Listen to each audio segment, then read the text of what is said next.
brings all this light and heat. Time to take a stand, boys, time to make a choice. Time to find our courage, time to be deployed.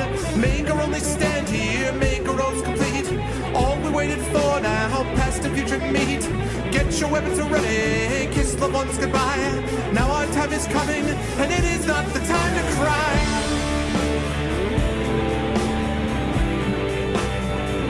Fight the war.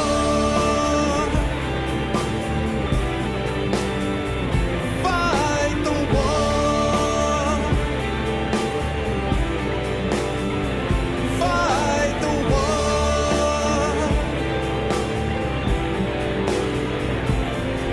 Oh, who knows why we're fighting? It's about the fight. Let the writers writing settle wrong from right. In the time of conflict, when the bullets fly, in the space of seconds, a life you cannot buy. Face the facts before you, face the simple truth.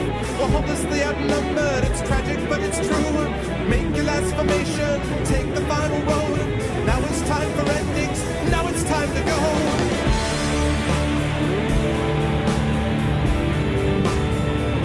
Fight the war. Oh, fight the war. Fight the war.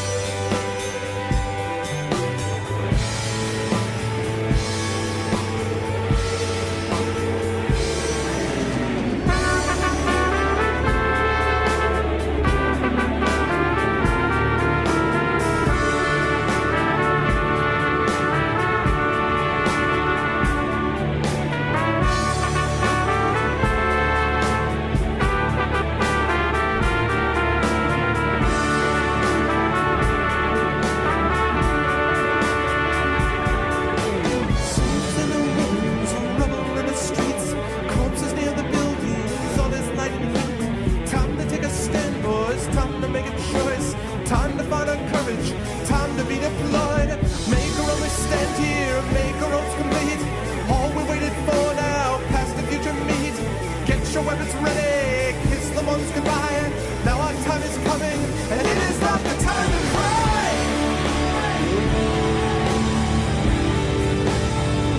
Fight the war. Oh, fight the war.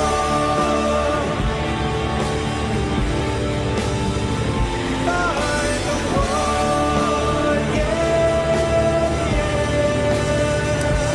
Yeah, yeah. Oh, that's right. That's what I said. I said, yeah, because that's the way the song goes. All right. Oh, yeah. What's going on, everybody? Welcome into the stream, all you wonderful peoples. What's up, 10? Hello, Porquitos. What's up, IAK? Hello, Pav. Hello, Roik. Sorry to see that you're here, that you're not feeling well, Pav. Good to see everyone. I see Zymeri is in here as well, and Wyval, and Rovina, and Jedi Knight, and other wonderful peoples. It is good to see all of you. Hello, Massive Death. And Dragon Spear, and Fisk. Good to see everybody, all in sundry. It is a pleasure to be back. I am back from Boston, and we got kind of a special stream tonight. I was actually hoping to stream yesterday, which is my normal day, but we just got back too late to be able to do it, and I was tired and all that stuff. So we decided to hit it off today with something kind of cool, which is starting with this reading, this charity reading that I'm doing for Fiction for a Cure. If you don't know what this is, Fiction for a Cure has been running for a while, and it has a presence in Second Life, which, believe it or not, I've never done anything with at all. I know nothing about Second Life, or I knew nothing about Second Life, other than, obviously, I've heard of it and so on, but I've never actually been in it or been involved with it at all. And so I am doing, hello, gentlemen. Good to see you, man. So I was asked by Michael Stackpole, who many of you will know is a Star Wars writer and stuff like that. and other things as well.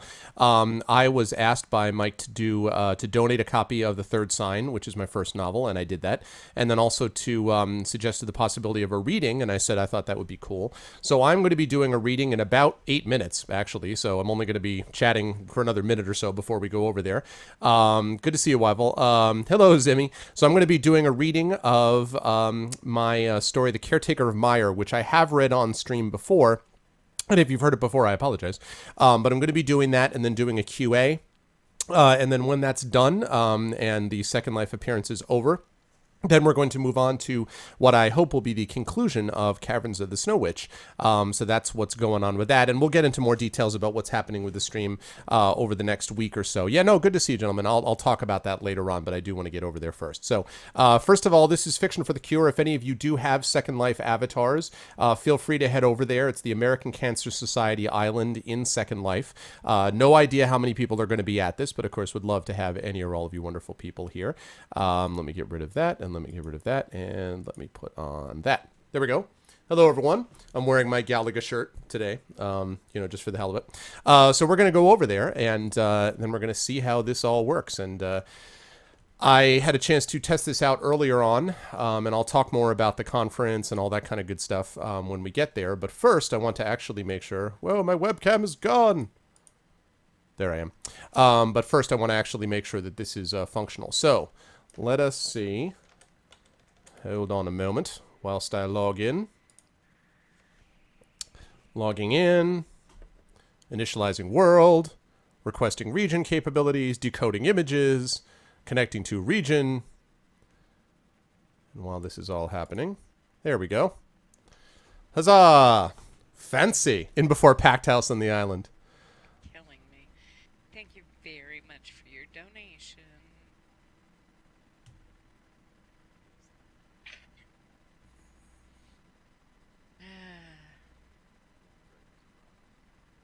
Excellent.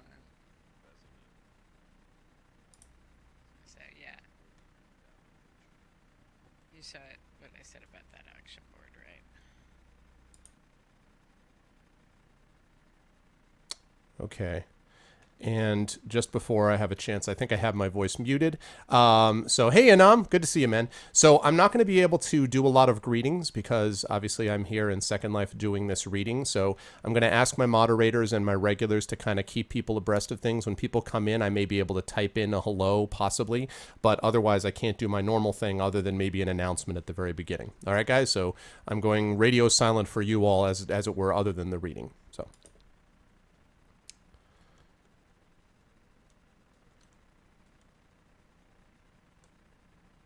Just, by the end of the week, I'm going to be burning people at the stake. Are you kidding? Hello, everyone. That looks a bad thing. Hey, Greg. Hey, Greg. Welcome back. Thank you very much. We're live on my Twitch channel as well. So those of you who can see, I will not keep commenting to my chat, but this is Mike Stackpole's avatar. In case you ever wanted to know what Noble Sharon looks like in virtual life, this is it. And Kat Alderson, and these two are the ones responsible for Fiction for a Cure. So with that, I'll be quiet to my Twitch folks.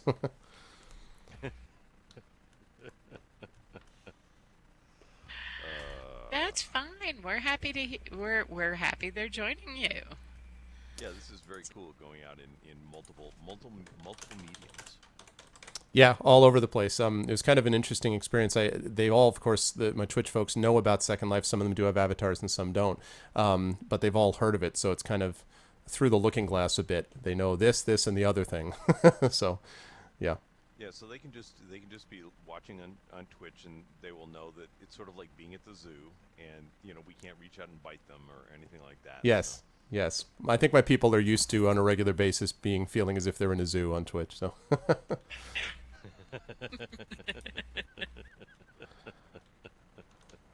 Oh goodness! So I will. I will just. I guess I'll be seated and wait. Oh no! Come on up. Oh, come on up. All right. Oh yeah, absolutely. All right. Let's see. Let's see. Yeah, if we had curtains and stuff like that, then we might have had a grand entrance.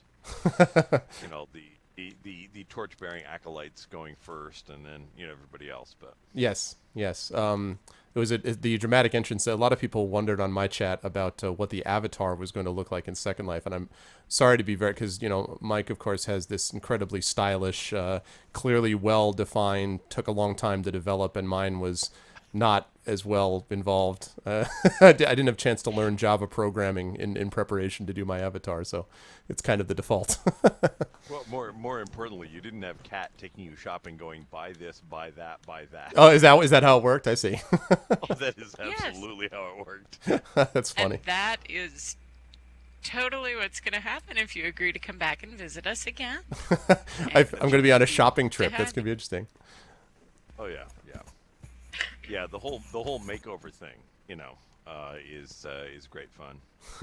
That's I funny. pride myself on my shopping abilities. I will not shop in First Life, but Second Life, no store is safe. That's funny. Plus, some people make really cool avatars. Like I have this cyber werewolf avatar, which is really, Oh. I tried it out for Halloween, but it looks really cool. But I'll bet it does. That's awesome. And actually, it just strikes me as I'm sort of scrolling around here. Is there an easy link that I can put in for folks not currently on Second Life but watching on Twitch that I could have one of my moderators link in chat, in my Twitch chat? Is there a link to get to donations for all of this Yeah, for people I not in SL? I will bring that up for you in just a half a second. Okay.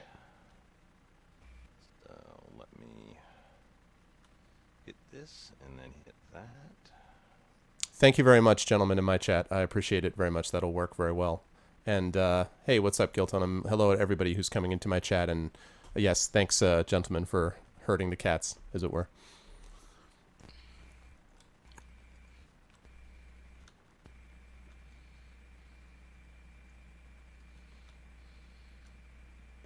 This link right here will, oh, come on, there we go.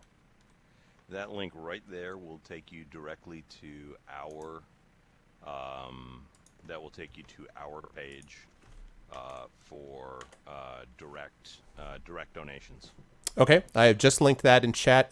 Gentlemen, if you would be so kind, one of my moderators, if you'd be so kind as to maybe put that as part of your message that you linked before, currently reading live, blah, blah, blah. If you could just put that at the very end of it. That is a direct link for donations for this, because this is a terrible disease that has taken away, obviously, family members affected everyone, and affected friends of ours and people in the writing community specifically. So it's a very, very good cause. Yeah, I mean, we just lost C.J. Henderson. Yep. But people like Roger Zelazny and Fred Saberhagen, Dave Arneson, the co-creator of Dungeons and Dragons. It's just a hideous scourge. So. Yep. And how fitting for science fiction fans and writers to, help fund science that will actually get rid of this thing. Yep. So.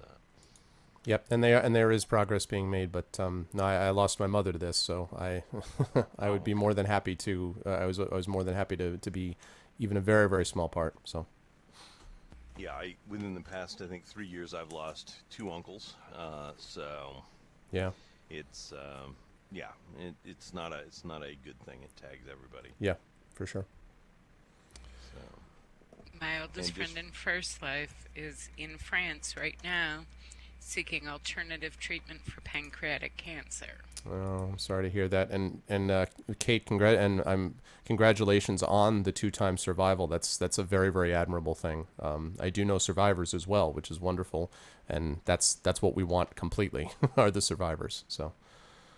Yeah, and Kate as well, or Kat as well. I guess if you're in the forum here and your name begins with a K, you're a cancer survivor. So. Okay. Oh, good. I didn't know that. Okay, same kind. Yep. So. Yep, it's kind of like a rule now. Well, no, because we don't want anybody. Okay, yeah, what Mike said. Right. I'm not even going to try to expand on that. Yeah. Whereas me, I've once had a hangnail.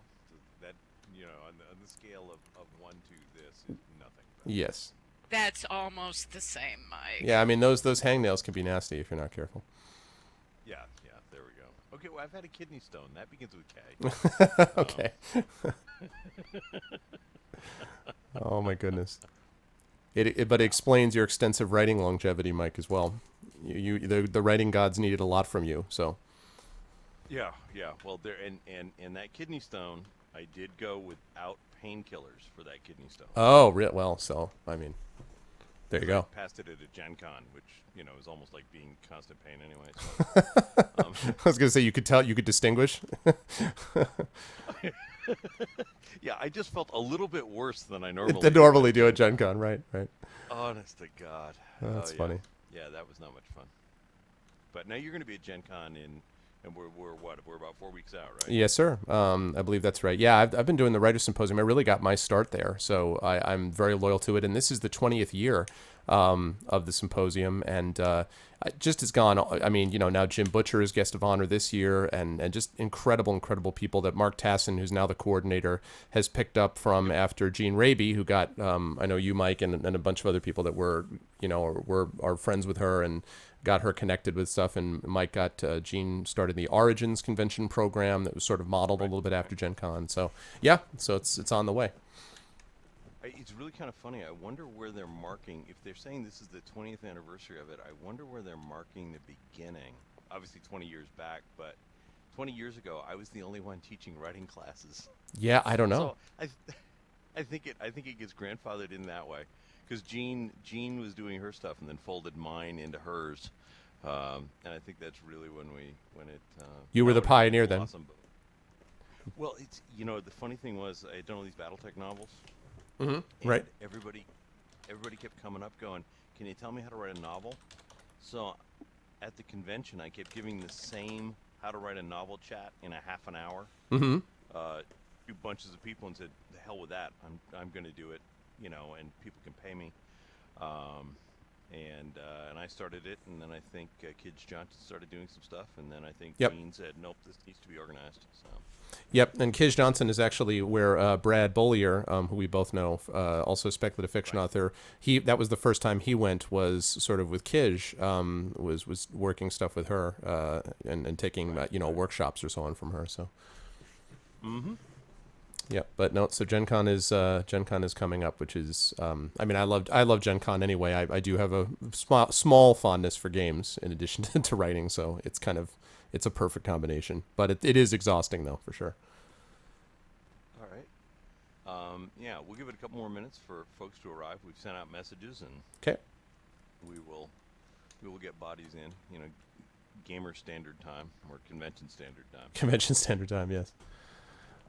Yes, Giltonum, he did mention BattleTech novels. Yeah, Mike Stackpole is sitting, as you can see, he's sitting right there. And yeah, Mike's written BattleTech novels. He's written novels of all different kinds, both original fiction and tie-in, including Star Wars novels, of course, and Warcraft novels too, right? I believe, Mike, didn't you just do one just recently? I had a Warcraft novel come out last year, right? And just released today, I think, was Pathfinder novel. And Pathfinder novel as well. So yeah, so Mike has done it all in that sense. Mike even did the I think I've told him this before, but I have in my basement an old Tunnels and Trolls collection of solo modules, including one written by the aforementioned Michael Stackpole, solo module from back in the day. I was going to say, if you got a bunch of the solos there, you probably got more than one written by me. Yeah, that's true. And I think I have I do. I maybe I don't have a ton though, maybe 3 or 4 of them. But yes, for sure I do. And for those people in Twitch, again, well, maybe we can repost what Gentleman just reposted. I can't interact too heavily with Twitch chat on this one, but I'm doing a charity reading in Second Life for Fiction for a Cure. And so I'm going to be reading in just a minute or two a short story of mine and then a little question and answer. So if any of you want, heading over to that donation would be great. Oh, Trendane in my chat, it says he purchased your Warcraft novel last year, Mike. So see. Oh, very good. Yeah. Oh, and you're one of his favorite. You're another one of my viewers' favorite writers. There you go, Mike. See, you are an instant audience in my channel. Wow. Yep. Well, that's cool. Yeah. All right. Well, we have an audience here. We have an audience in your channel. So let me welcome everybody here. Just let you know that Fiction for a Cure is part of Relay for Life in Second Life. which is part of the larger Relay for Life for the American Cancer Society's funding drive. And we have, obviously this evening, we've got Greg here to read for us. We've got a whole week of events. We have raffles here in Second Life.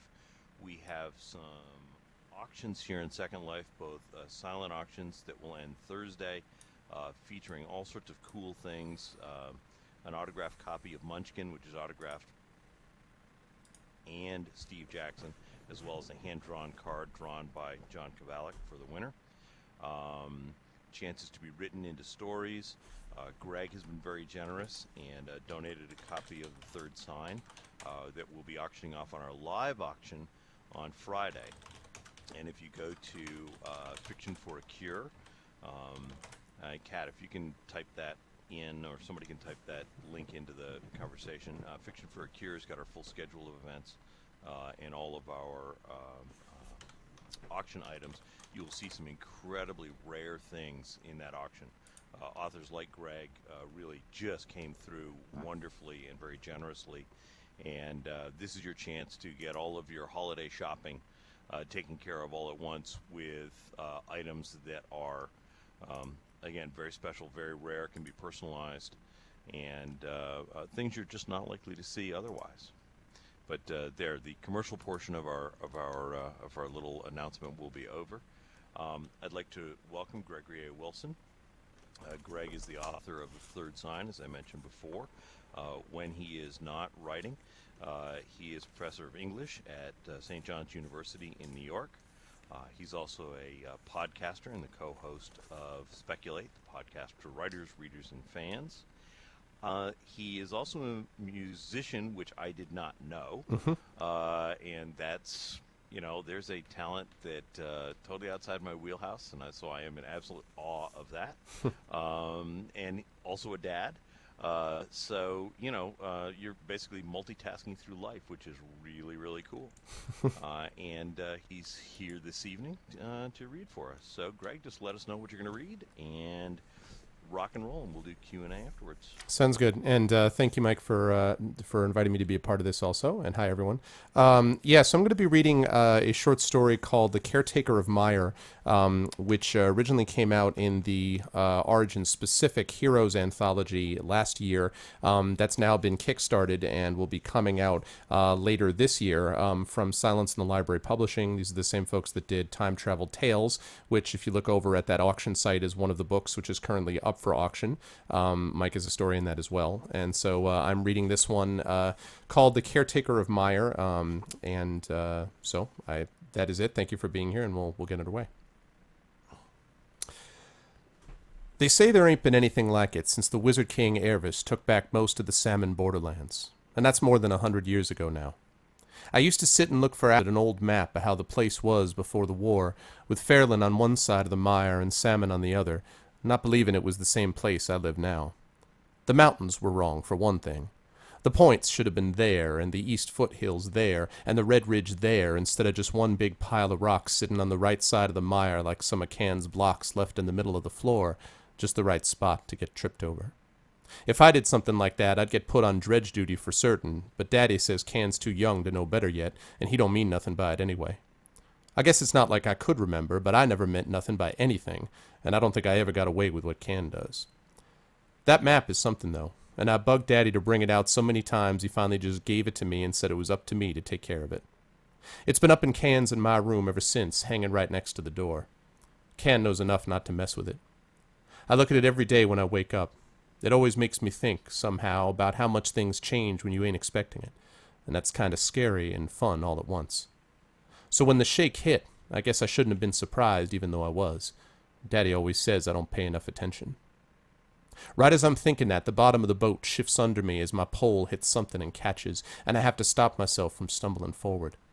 I shake my head as my grip shifts on the pole, feeling the smooth part of the wood where my hands rest give a little.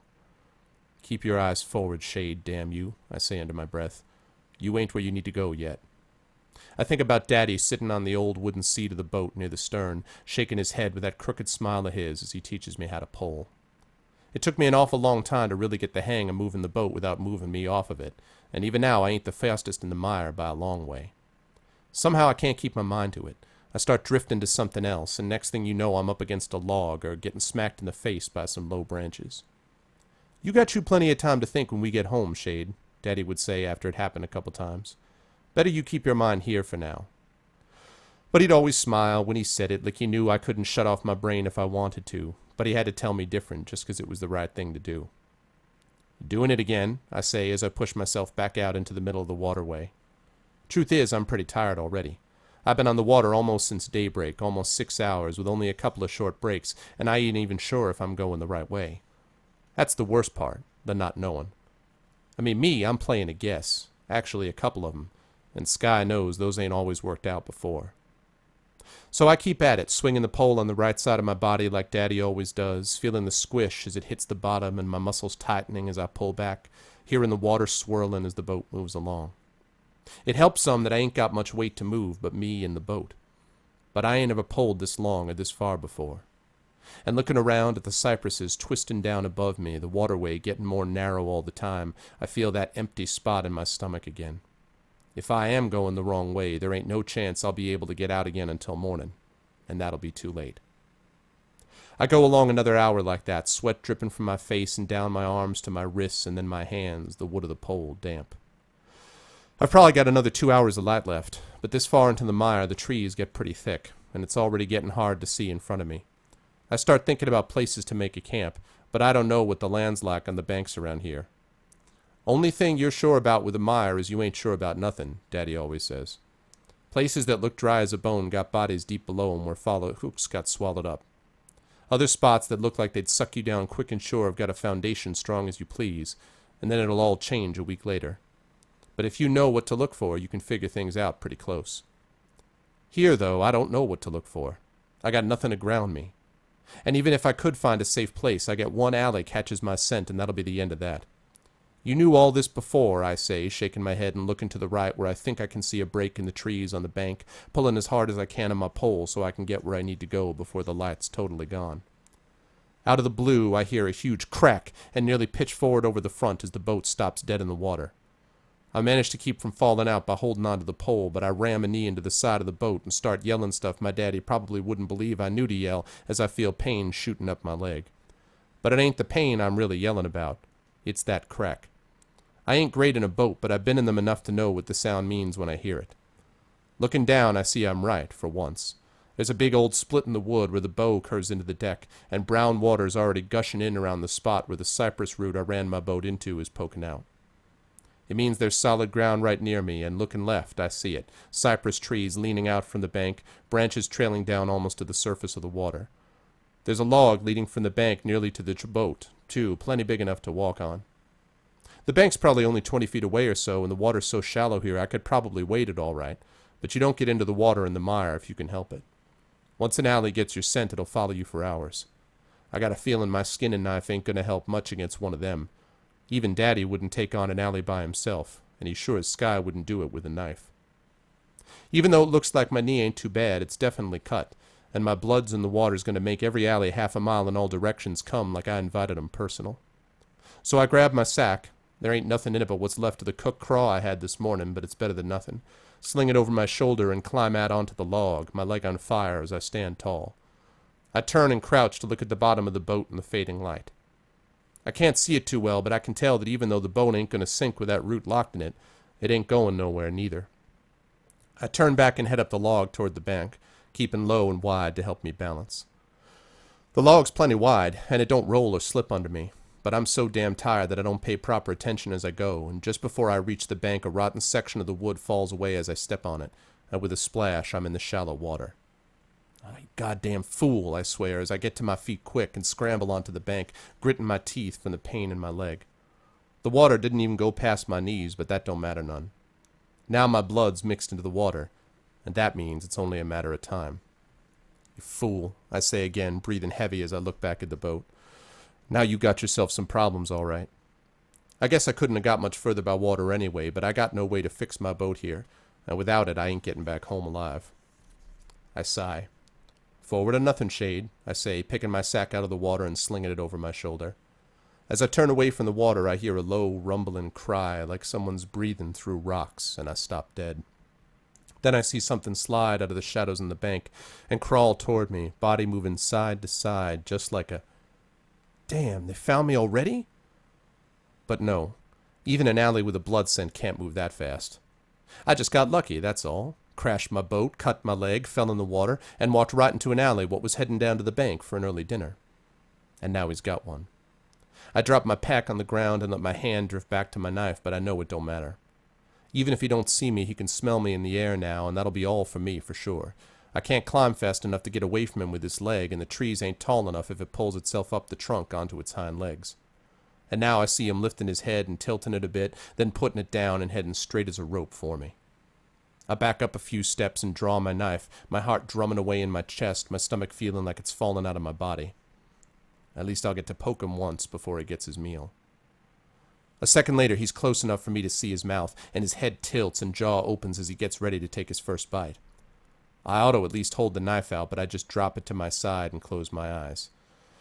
Daddy, Ken, I'm sorry. A long time passes. It's just like what Daddy says happens to people who get attacked by alleys. There's so much pain when the bite comes that the body stiffens up right off and you can't feel a thing.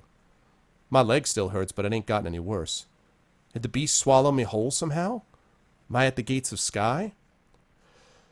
There ain't much sense standing in one place in the mire, little girl.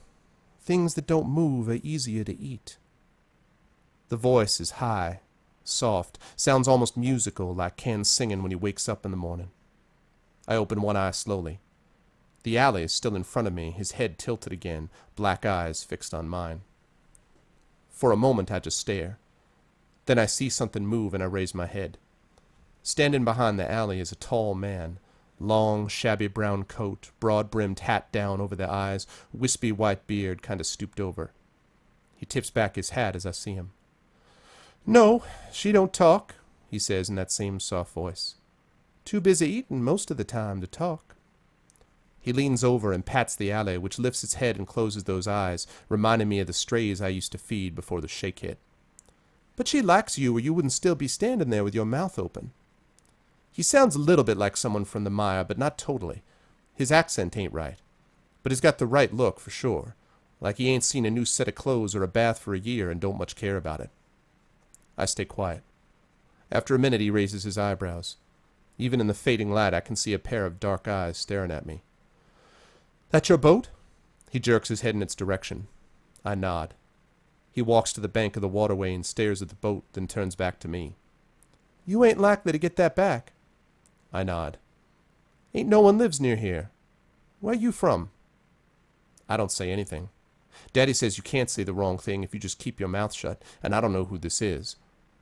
Well, something about him seems familiar, like I've met him before. It don't make no sense, but there it is. He sighs.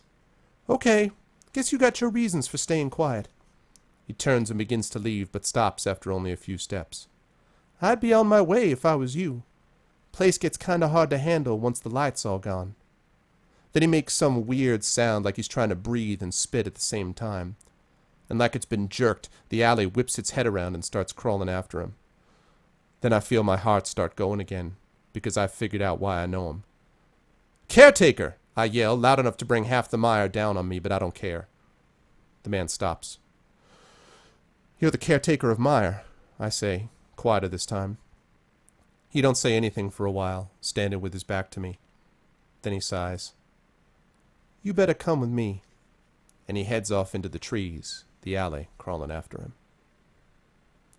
Many minutes later, I'm sitting cross-legged on the ground, my pack next to me, facing a small bonfire as I work through a cooked gallo rat steak. I ain't much for meat, but I also ain't eaten in better than a day, and I can't remember the last time I had a real good cooked meal. The man sits on the other side of the fire looking at me. He ain't said a thing since giving me the gallo, which was already cooking when we got back to his house, sitting right in the middle of a small clearing maybe 30 feet around. That's maybe a little much to call it a house.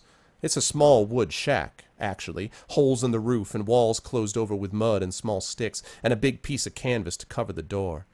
Looks like he'd barely fit in there by himself. The alley's a few feet behind, long body stretched out with the head resting on the ground. The light's gone now, and I can't see too well past the flickering of the fire, but I think he's asleep. Don't he eat none? I ask. She, the man says. Sure she does. But she ain't gonna eat now, and she ain't much for cooked food neither. Likes her meat fresh. I try to avoid shuddering, and the man must notice. Oh, don't you worry none, he says. Cherie's fierce as you like if she don't know you, but once she does, you can't have a better friend. Cherie? He raises one white eyebrow. Sure, Cherie.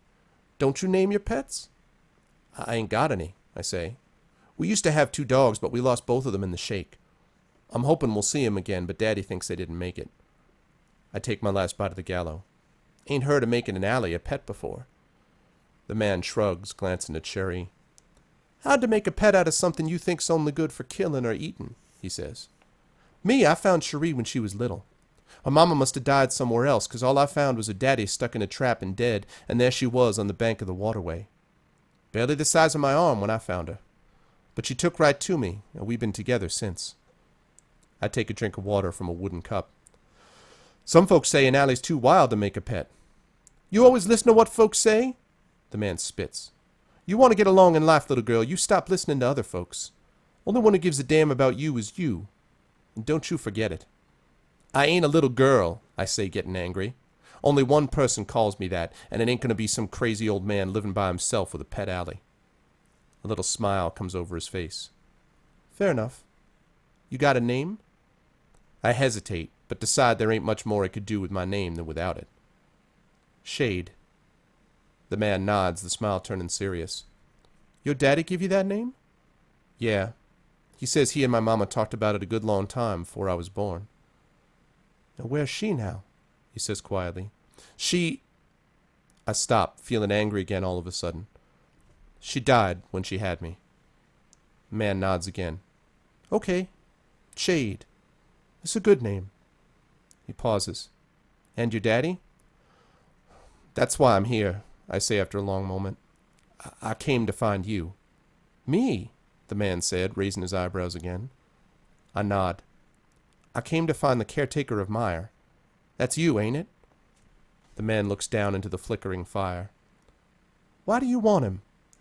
I'm pretty sure this is the caretaker, but if it ain't... It's not for me. It's for my daddy. The man says nothing, crazy shadows dancing on his beard and face, and all of a sudden I find myself talking without even knowing exactly what I'm saying. Well, Daddy didn't want me to come. He says if the caretaker's real, he won't help swamp scum like us. But I don't know what else to do. After the shake... I stop for a moment and swallow hard. My stomach's full, but it can still feel nice and twisted when it wants to. When I start talking again, the words just keep spilling out. A lot of our house fell down in the shake, and Daddy says the rest of it ain't safe to live in until he can fix it. But me and Daddy and my little brother Can, he's only 4, have to sleep outside, and Daddy got real sick. Meyer fever, he says. He can't hardly walk at all now. And there's some folks live near us, the Canner brothers, and they say Daddy owes them money, even though it ain't true, and everyone's scared of them, and I trail off as I see the man still hasn't moved. Anyway, everyone says the caretaker of the Meyer is supposed to help people who need it if you can find him. Everyone says it. Again the man is quiet. Could be there's no such person, he says after a while. Could be you've been looking for a fairy tale, Shade. I shake my head angrily. It ain't a fairy tale. They say the caretaker got away with things that live in the mire. He can heal any sickness just by using plants, and he can tell alleys what to do, and call a bunch of goros, and make the trees turn, and everything. And that makes me the caretaker? He says, frowning. Because I have a pet alley? You fixed up my knee, I say, pointing to the spot where he cleaned the cut and put on some kind of leaf that dulled the pain. I live by myself, he says. If I didn't know how to fix up a few cuts, I wouldn't last very long out here. He shakes his head. Ain't nothing in a story but what you put in it, and you're putting too much on me without cause, Shade. I'm just an old man living in the middle of the mire, far away from folks as I can get. Your caretaker... He stops and rubs the back of his neck. Only Sky knows where he is if he is real. But it ain't me. He looks up, dark eyes staring into mine again. I ain't nothing to anyone. Not no more. I feel my eyes starting to tear up, and I stand and turn away from the crackling fire with my arms folded. Cherie stirs, a low rumble in her throat. I'm sorry to hear about your daddy, Shade, the man says behind me, voice as calm as before. I don't say anything, keeping my back straight as I can. You're welcome to stay in the house tonight. Well, nothing's going to bother you this evening, not with me and Cherie around. I got an extra boat you can use, and tomorrow morning you can take it back home. A long pause follows. Then I hear his steps moving away, and when I turn back to the fire, he and Cherie are gone. The next morning, I wake to find the fire out, though there's another piece of Goro steak the man must have cooked up for breakfast. I eat the fish in my pack and put the Goro in. I figure I'm going to need it to keep up my strength for the trip back. I follow the trail back to the bank, and even though I ain't really expecting it to be there, sure enough, the boat he promised is sitting right where he said it would be, a paddle and pole lying on the bottom. My boat's gone, almost like it was never there, and I ain't got time to worry about it. Daddy was right. You can't rely on no one but yourself. You hush, Shade, I say to myself, blinking away a tear as I get into the boat and pick up the pole. I think about going a little farther, looking again for the caretaker. But I don't need to spend more time chasing a fairy tale. You already messed this all up enough. Now you need to get home before you make things worse. Pushing back from the bank, I turn the boat around carefully and then set off back down the waterway. The trip back's a lot easier than the trip here, and I guess that ain't too surprising. The waterway gets wider and wider as I go, and pretty soon I'm heading past places I recognize. I'm rested now, and I ain't hungry. But it still takes hours, and the whole way I just feel weepy and sad and stupid. Why'd I waste 2 days wandering the mire to find someone who ain't around no more, if he was ever around in the first place? Because you think too much, I say. Because you think too much, and you always think of crazy ideas that ain't got a prayer and sky a-working, and then you go ahead and try to do 'em when everyone else tells you not to. Well, not anymore. I'm done with crazy ideas.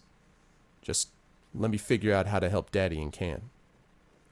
Only stopping once for lunch, I make pretty good time, and it's still early afternoon by the time I'm getting to our spot in the mire. The trees are pretty open around where we live, and there's plenty of water to get from place to place, so I use the paddle to bring me the rest of the way. As I come around the bend in the waterway, I see our house up on the hill, the front half mostly sheared away from the shake. There's no sign of Can running around the bank or the docks like usual, and I don't hear him singing. And when I don't see Daddy either, my stomach drops a little. But Daddy probably kept Can up near the house while I was gone, especially around mealtime. He wouldn't have wanted to go down that hill and back up given how he was feeling. That better be right. Sky, please let that be right. I pull the boat up to the dock and lash it to one of the pilings, then clamber onto the dock and look around. Nothing's moving, and I can't hear anything but the splashing water and the flies buzzing in the trees. I put my hand on my knife and start climbing the hill to the house. All's quiet till I get to the top. There, sitting in his rocking chair in front of the house, is Daddy. His face is creased and sweaty like he's in pain and ain't had rest. But it's more than that. Fear. Just as I'm thinking that, I hear him yell, "Run, Shade!" I step back just in time to see someone carrying a rifle stand up from behind the chair and bang the handle into the back of Daddy's head. He slumps over. "Daddy!" I scream, my stomach feeling like it's been torn in half. I stumble toward him, but I don't get 2 steps before something grabs my arm from behind. I struggle, but whatever's got me has me good. "Afternoon, Shade," someone says softly in my ear. His breath reeks of alcohol, and without even looking, I know who it is. The person holding the rifle steps in front of Daddy's chair, dark greasy hair falling forward over his sweaty forehead, dark stubble of a beard around a nasty-looking smile. Rael Canner. And that means the one holding me is... "Tace Canner," I say. "Very good, Shade," Tace says, still holding me from behind. "Very good. You was always a smart one." His voice is quiet, but I hear how it's straining, like the sound an alley makes coming out of the water before it attacks. "Funny thing about smart people, though," he says as he tightens his grip. "Sometimes it's like they forget what made them smart." "Like fixing their debts," Rael says. He says the word debts real slow, like he's found some coins under a rock, and he's looking at each one of 'em to make sure it's real. "That's right," Tace says. "Now, Rael and I ain't as smart as you and your daddy, but we know when we're owed something." "Daddy says he paid you for helping with the boat," I say, trying not to cry from the pain of where he's got my arm. "It warn't enough," Tace says, "and we told him that a while ago." "After you already set on a price," I say, and suddenly feel pain shooting up my arm as Tace tightens his grip. "It weren't enough," Tace says again, voice low and angry. We told him. We told him, Rail agrees. But he's sick, I say, my stomach twisting like no one's business now. Even if he did still owe you, he can't pay anything the way he is now. Tace makes a sound, something between a laugh and a cough, and spits. Then where'd he send you? Damn. Nowhere, I say, and that's pretty well true. He didn't send me nowhere. Tace tightens his grip again, and I cry out a little. I can't help it. Now that's what I mean about smart people forgetting things, he says. 'Cause near as we can tell, you was gone all yesterday and most of today. If your daddy's so sick, Shade, why did you leave him behind? Unless you was fixin' to come back with something and take you and your daddy out of here, Rail says, smile gone now.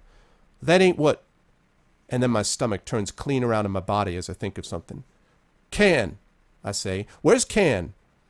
Rail's expression shifts some, and he shoots a look over me where Tace should be standing. Then I just lose it. Can, I yell as loud as I can manage. Can! I hear Tace shouting in my ear, something about shutting my mouth or he's going to shut it for me. But I don't care. I just want to know what happened to Can, and I'm yelling for Can and Daddy. And then everything gets real quiet, like the way it does in the mire before a storm. All of a sudden, Tace and I are both quiet too, and I see Rail look to his left and hold up his rifle. Then I hear this high, musical voice. You boys been making quite a noise around here, it says real soft. And then I remember whose voice it is, and I turn my head. The old man is standing there, hat tipped back on his head, holding something. Cherie's next to him, mouth open, and this time she ain't got a head tilted like she's curious. She's making a low, low rumble. Then I see what he's holding, and I feel the tears starting to come. He's holding Can in his arms. I hear Tace swallow. What you want, old man? He says after a moment. The man shrugs. Some peace, he says.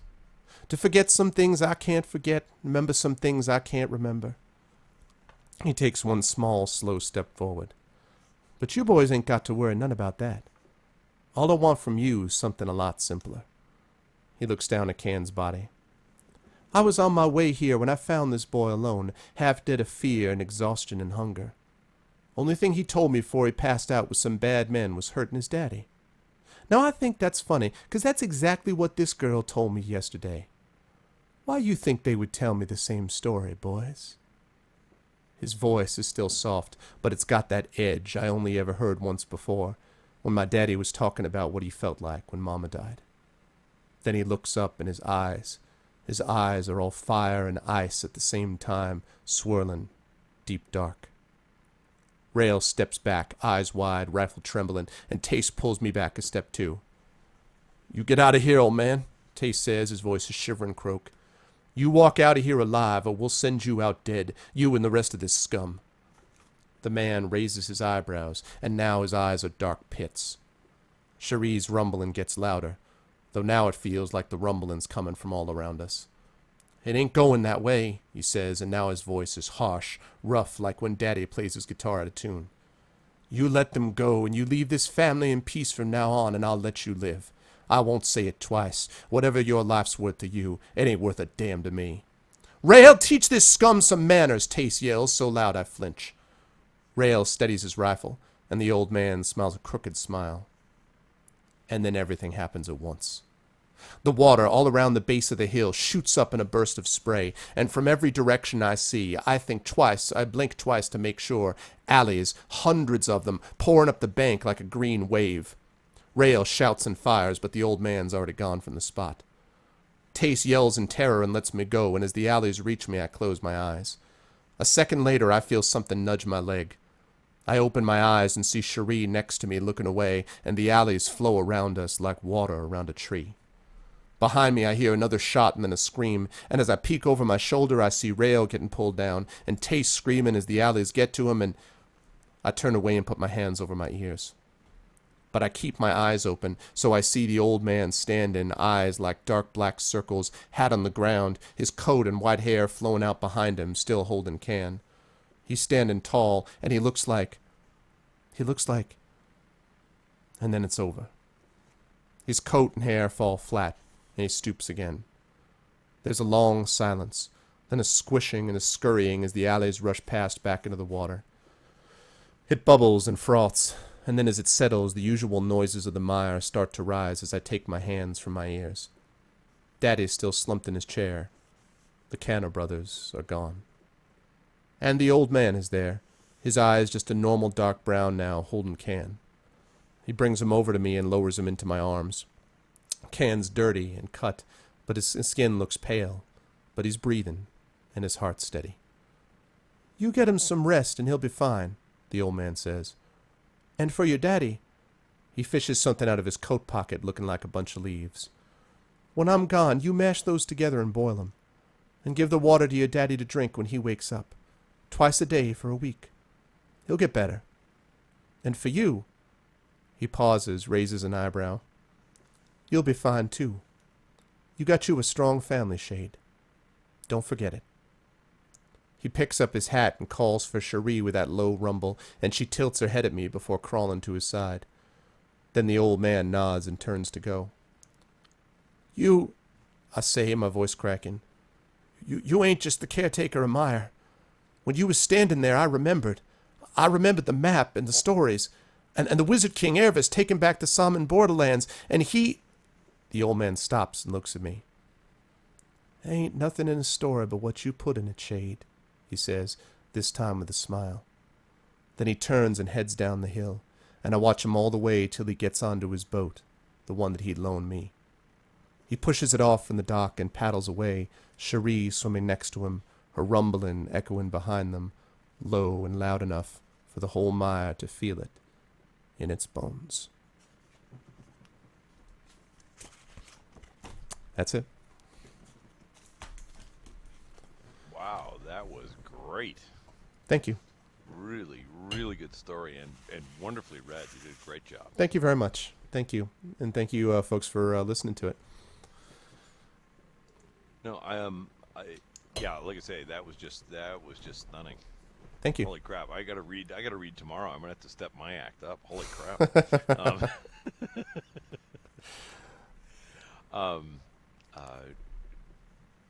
Greg has consented to answering some questions, and so I just want to kind of, if you got any questions for Greg, you can go ahead and type them into chat. But I wanted to ask Greg, just what else have you got coming up? What's on your plate now, and what can we be looking forward to? Yeah, so the biggest thing that I have coming up, which some of the folks in Twitch, my Twitch chat will know about as well, my second novel, Icarus, is being turned into a graphic novel. It's also being published by Silence in the Library Publishing. Looks like October is the due date for that.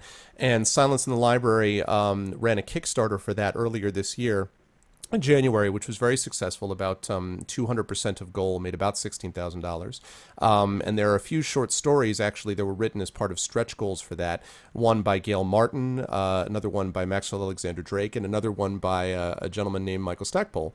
All stories that were set in the Icarus universe. The artist for that is Matt Slay, who's a professional comics artist that also illustrated time travel tales. And if you folks listening liked what you heard from that, there's more of that sort of thing, and many other authors, of course, and illustrations for it in Time Travel Tales, which is part of the auction. But so yeah, that's going to be coming out in October. I'm super excited about that. And otherwise, continuing work on my fourth novel, and I've just started outlining it. I just sent off the sequel for Icarus, which is tentatively entitled City of Gears. So I sent out the outline for that to my publisher, and I'm shopping my third novel, Greyshade, and working on my fourth, which is actually a longer version, much longer, of the short story you just heard. And it's going to be starring Shade, and I have not decided what it's titled or anything like that, but that's the sort of project in the works at the moment.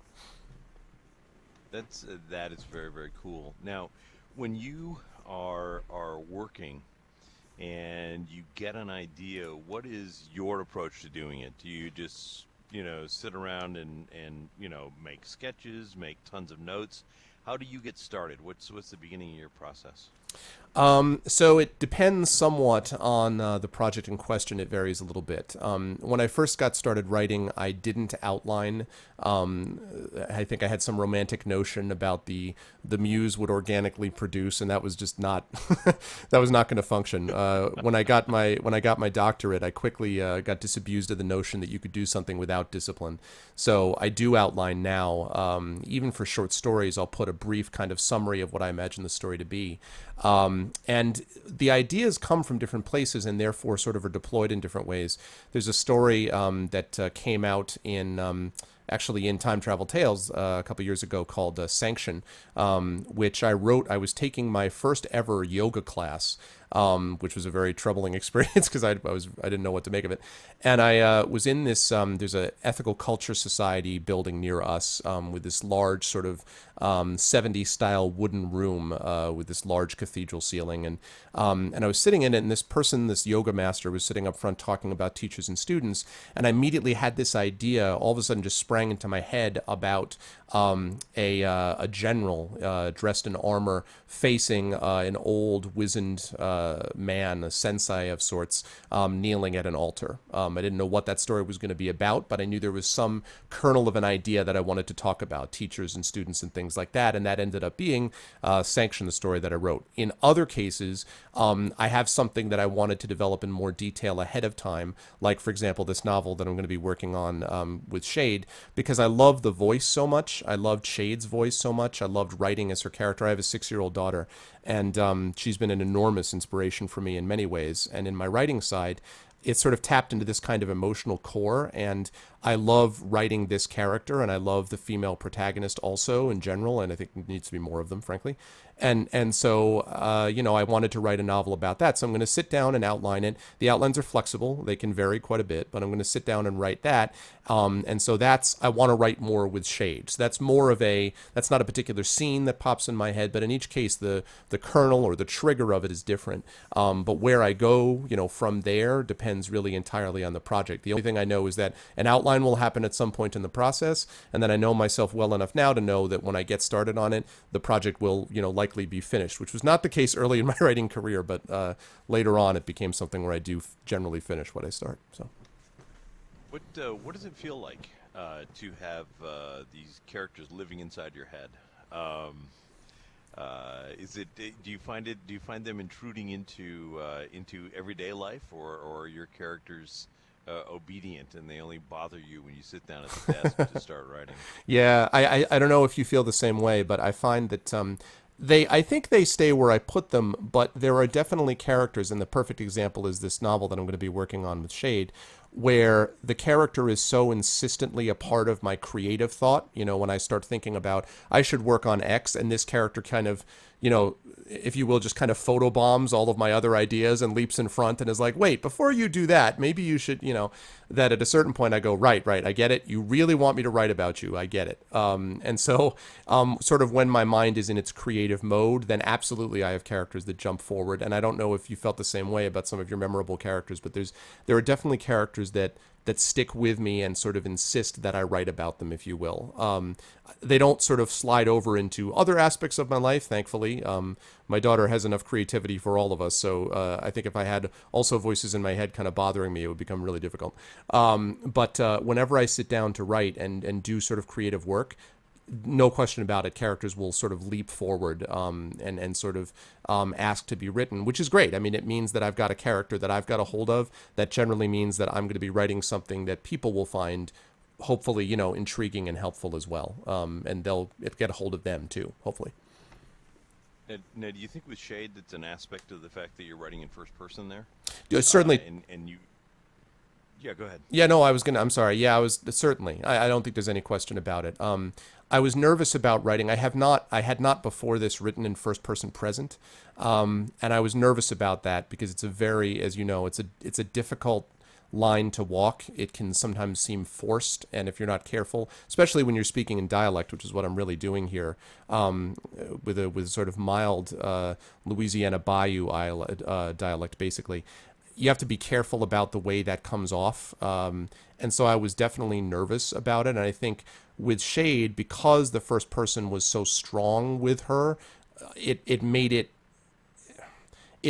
definitely yes, I think it definitely drove that character home for me. But I have definitely had other characters that I've written in, third person, perspectives that I felt still very, very closely connected to and wanted to write. In fact, Icarus, two of those characters, that novel is originally written, it's written from alternating first person perspectives. But, I don't stay with one person the whole time. But I still felt connected to each of those, and The Third Sign, which was a third-person book, definitely I felt connected to the characters in that book as well. So I think it depends, but yes, I mean, having the first person in this particular way, that definitely sort of moved it. And thank you, Kate. I appreciate it. I'm glad that it didn't seem forced. Yeah, there seems to be you've got a rhythm with that character, which is what impresses me so often. As you say, you don't want to force these things, and at least I find in reading books, when it does seem forced, it's because there is no rhythm. There is no sense or like to things. So, yeah, absolutely. And actually, what Kat just said about practicing reading aloud is really the key to that. I absolutely do. I read everything I do. I read aloud. First of all, I read it to one of my first, if you will, an alpha reader, which is my wife. But beyond that, and I often read it if it's appropriate. Now, I can't read everything. For example, I have to be careful about reading this story to my daughter, who's still a little young for this, even though this was written for her. But I she's got to be a little bit older, past 6.5, before I feel comfortable reading it to her. But often I will read stories of mine to both of them. And I think it's critically important to read stuff out loud, because I think if you don't read it out loud, even if it's just to yourself, you won't get the dialogue down, and the dialect won't feel right. When this was first being edited, this story was actually released in 2 anthologies. It was released in this one and in a charity anthology called Triumph Over Tragedy, which was to benefit the victims of Hurricane Sandy. And the guy, R.T. Kalin, who was the editor for that, made a suggestion in that story that I change alleys to gators, because that's basically obviously what I'm talking about. But I didn't want gators, because gator is Florida. A gator is a Florida feel.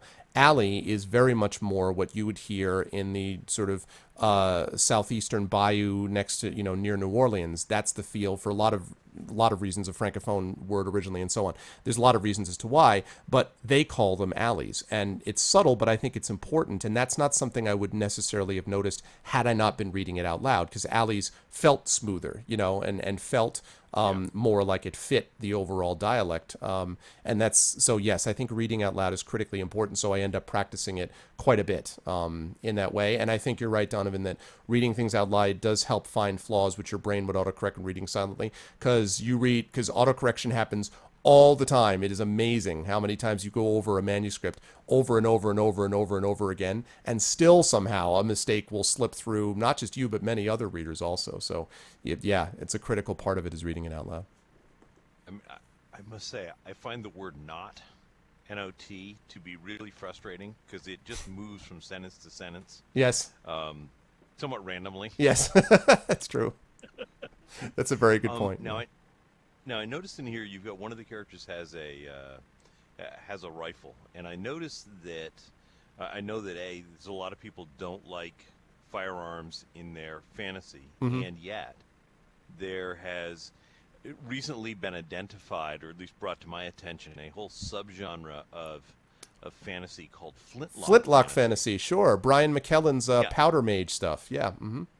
Right. Which I was doing a long time ago too, and Robert Howard started, and Tolkien picked up on.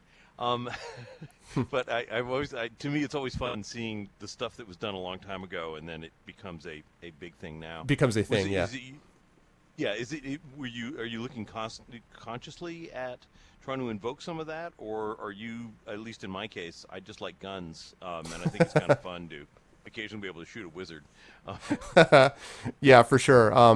No, I'm not consciously trying to imitate that, but I think every world requires something different. For something like The Third Sign, which is epic fantasy, I don't think guns fit there, and I think it would feel off somehow. If I think that's a much more traditional world, and I intended it as such, or in a world like Icarus, which is set in the heart of this dormant volcano on another planet called Vol. It's much more sort of energy driven and energy magic and sort of geothermal energies and things like that. It's a kind of mixture, a fusion, I guess, of magic and science. So although guns might fit, at least down in Vol, they wouldn't exist that way. It'd be much more efficient to, instead of using, gunpowder and sulfur and all the things you need to put something together, just use kind of energy. But in a case like this, I do think it's important to have those little tinges of a world in which you certainly could have fantasy and flintlocks alongside each other. I mean, there's no reason, right, that one would necessarily have come to exist over the other. And actually, I mean, it's funny because I think you would probably agree with me on this, that if you look at things like Star Wars, I mean, Star Wars is, as many people know, it's not really science fiction. I mean, it technically is, but it's really science fantasy, right? I mean, it really is lightsabers or samurai swords and all these things. And yes, there are blasters and all those sorts of things, but there's a great deal of it which is sort of very, straight up and down fantasy and not hardcore, science fiction per se. And this is when people make the jokes about how you can't hear lasers firing in space. But whatever, we don't want that to get in the way of the fun of the stories themselves. But the point is, those things you can have right alongside each other. I think blasters can coexist right next to lightsabers, and people just buy into it. And it seems to make sense that these things could have evolved along parallel tracks. So yeah, I was not certainly trying to consciously evoke it, but it feels right. It's also a much more, to go back to the lightsaber example, it's a less elegant weapon.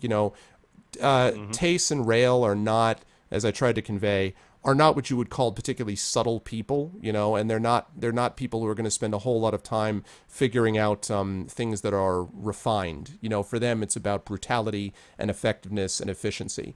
And, rifles tend to do that very well, except when you're up against a master wizard, at which point things break down a bit. Yeah, and I suppose ultimately the historical flintlock fantasy would have been, say, the Salem witch trials. Yeah. So there are certainly precedents for mixing those two sorts of things. What else is it that you think you'd like to write? I mean, is this going to be? Are you going to become a fantasist, and this is where you're going to concentrate, or are there all these other things that you'd like to look at and play with? I think most of my work, it tends to sort of land in the fantasy camp, although the sort of nature of the fantasy is different in a lot of ways. I have a dark fantasy, I guess I'd say it's a dark fantasy series with a book called Greyshade, which is the one I'm shopping right now, the pitch line for that is, what if Jason Bourne were trained in 15th century Rome in the ways of sonic magic? So that's the pitch line. It's about a religious assassin who basically kills in the name of his god and is the best at it. There's a lot of, as I say, Jason Bourne, or an old 80s series called The Equalizer, some people may remember. That was kind of the inspiration for it. So that's a dark fantasy. It's a very different kind of fantasy than this, and in turn a different fantasy than the Third Sign or the Icarus series. I essentially have that as one series. I have the Third Sign as a second, and then I have the Icarus, which is going to be largely graphic novel oriented now, I think, because of the success of the initial one, at least in Kickstarter form. Those sort of three series are going along, and because apparently I'm not bright enough to do something different, I'm working on the Shade thing, largely because when one of these series picks up, I'm going to be able to, I think, get a lot of these other books out in other ways. I have another epic fantasy called Sunrise and Empire that I've done some workshop work on, and have got about maybe 20,000 words of that down. Yeah, I mean, so it's all generally in the fantasy realm, with some variations, obviously, depending on setting of world and things like that. But any of those things would be great to be able to work on. The Shade one happens to be occupying my attention at the moment, but I'm happy to have that plus Greyshade that's finished and being shopped out there, and the Icarus project at the same time. All of that, it's a lot of balls in the air, but I think it's all sort of hopefully moving my career forward. That's the theory. Yeah, do you want to talk a little bit about the difference between doing narrative fiction and then dealing with a graphic novel?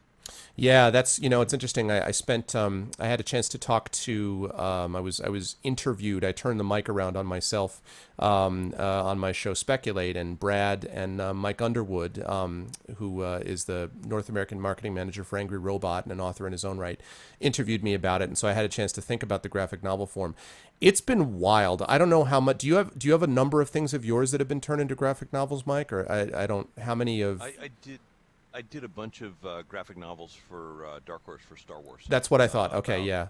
Yeah, 25 issues or something like that. Yeah, so I don't know for me, I don't know what it was like for you when that first happened, but for me, seeing the work that's been put out by the artist is mind blowing to me, in a good way. I mean, it's a little humbling because the whole picture's worth 1,000 word thing is true. I have this description that's put up, and he's like, "Well, here, have this picture." I'm like, "Well, yes, or that." I mean, you could just paint that, and that's fine.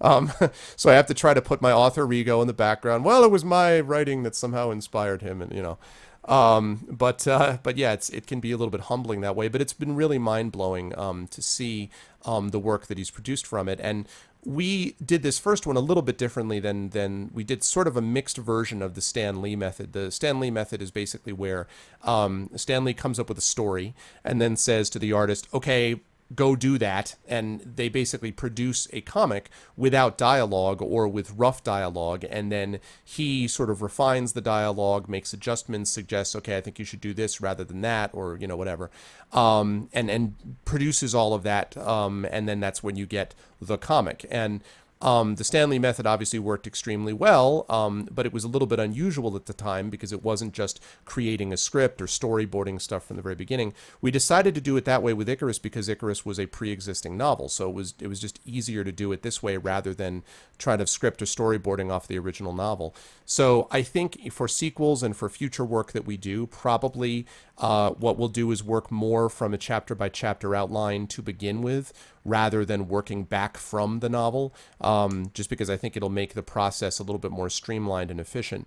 But that said, it was really, I think, helpful for us because we could really get a good sense of the characters. And for me, seeing, especially, I mean, there's a couple of characters that I love that he's done. His version of Rig, which is the two-tailed, it's sort of a large dog-like creature, a two-tailed creature called a Solar, which is heavily heat-resistant. It can survive, falls into lava and all that stuff.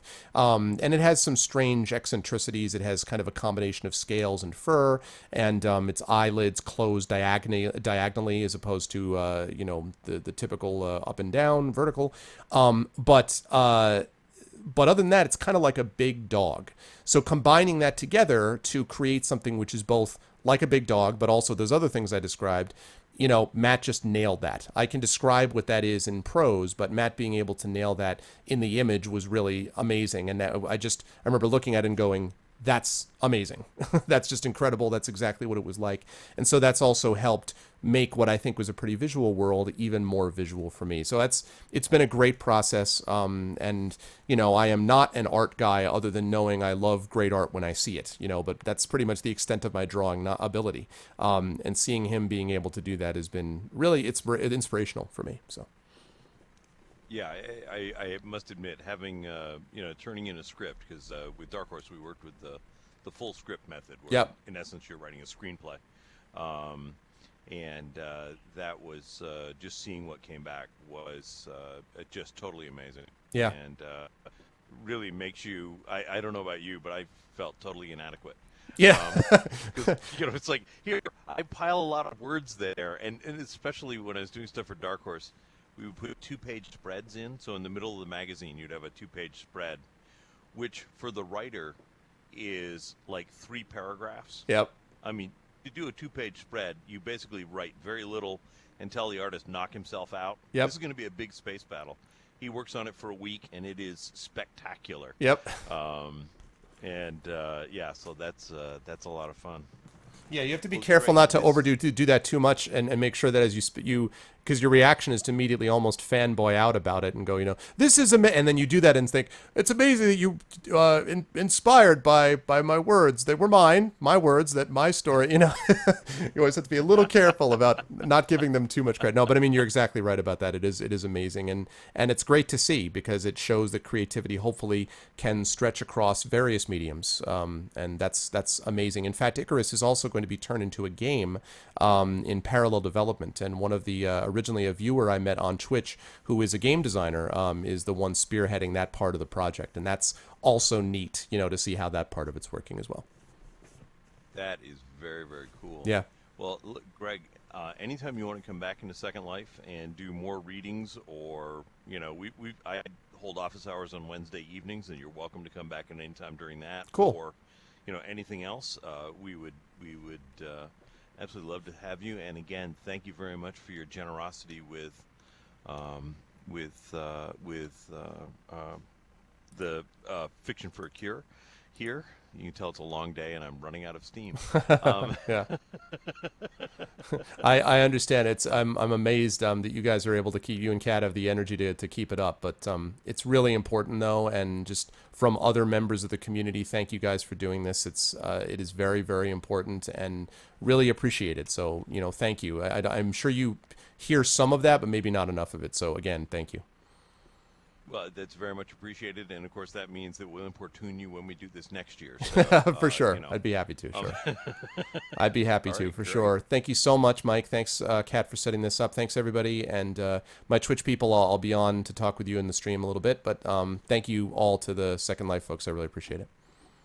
And very much thanks to everybody in Twitch. Thanks for the donations you guys have done. This has just been spectacular. So we'll definitely have to do this again. Sounds good. Thanks so much. I appreciate it. Thank you guys all so much. All right. Thanks, Greg. Bye-bye for now. Bye-bye.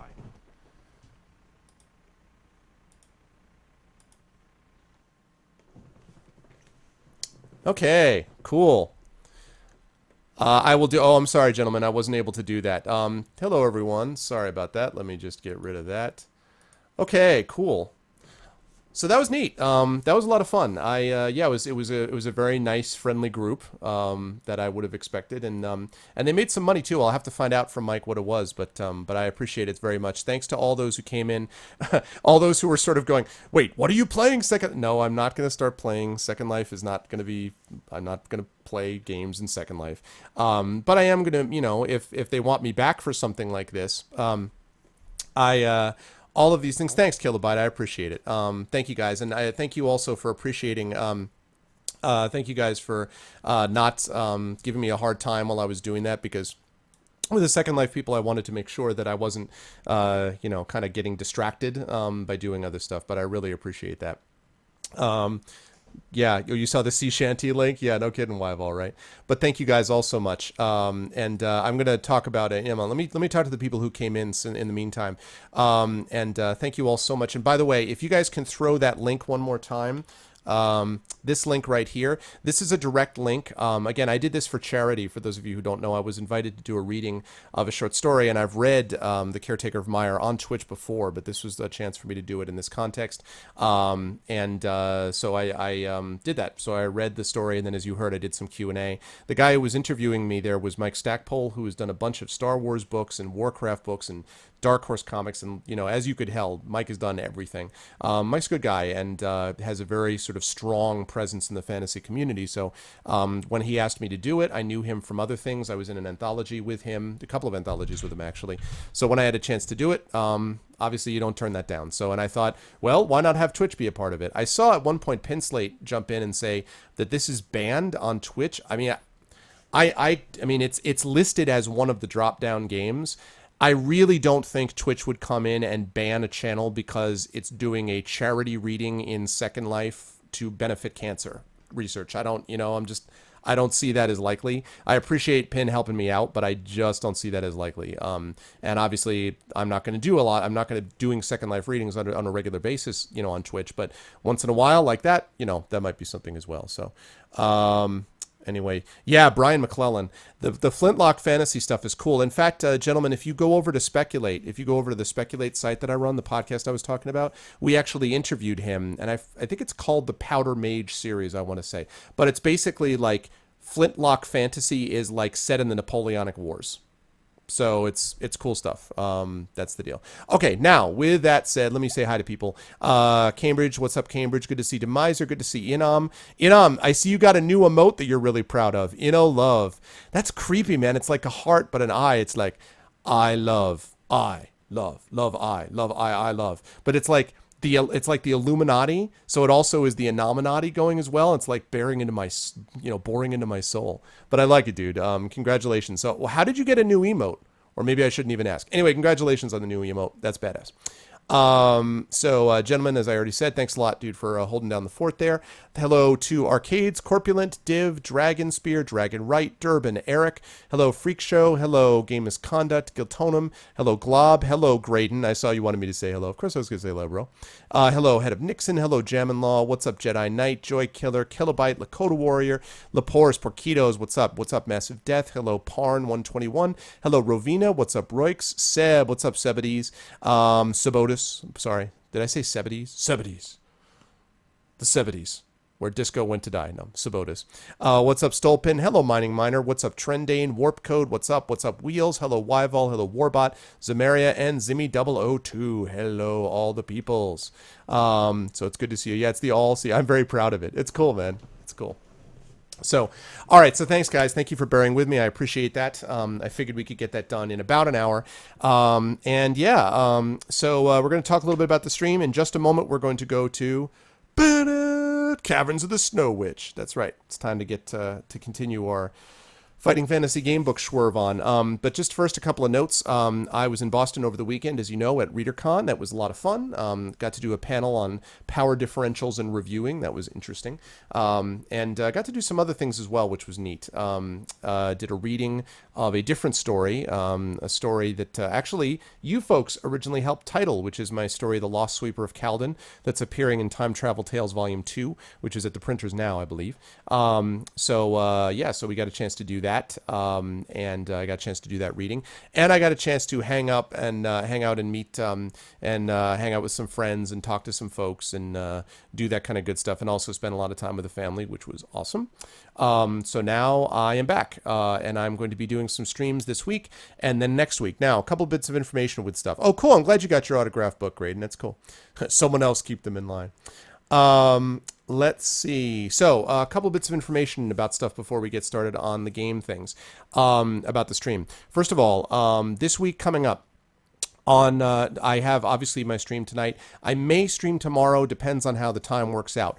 On Thursday, though, big blinking capital letters on Thursday, confirmed, ladies and germs, is a stream with the developers from Tin Man Games. Now, Tin Man Games are the ones who do the Fighting Fantasy game books for Android and iOS. And they have given me, folks, a metric ton of codes to give away, like 5 or 6 of these game books. If you have Android or iOS, if you have one of these things, these game books, and they're slick, by the way. These are slick. They have like music built in. They have like the dice rolling. They've got the illustrations. They have a combat system that's automated and everything else. Now, here's the cool part about this. I reached out to these folks. Or actually, I had this connection made about a month and a half, 2 months ago. I was talking with a mutual writer friend of mine. He happened to know the guy who was the head of this, Neil Renison, and I contacted them.